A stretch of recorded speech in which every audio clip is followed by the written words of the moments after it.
आज मी साध्या सोप्या पद्धतीने पेढे बनवायची रेसिपी दाखवते, तर व्हिडिओ पूर्ण पहा। एका भांड्यामध्ये तूप घेतलेलं आहे, ते तूप वितळून घेतलेलं आहे।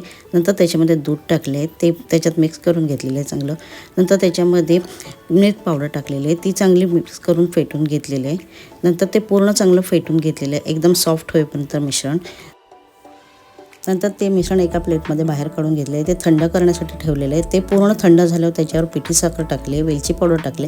नंतर ते चांगलं मिक्स करून घेतल्यानंतर थंड पूर्ण झाल्यानंतर मिश्रण त्याचे पेढे बनवायला घेतले। तूप लावलेल्या हाताला आणि पेढे बनवायला तयार केलेले आहेत। नंतर त्याच्यावर थोडे बदाम लावलेले आहे आणि पेढा तयार केलेला आहे।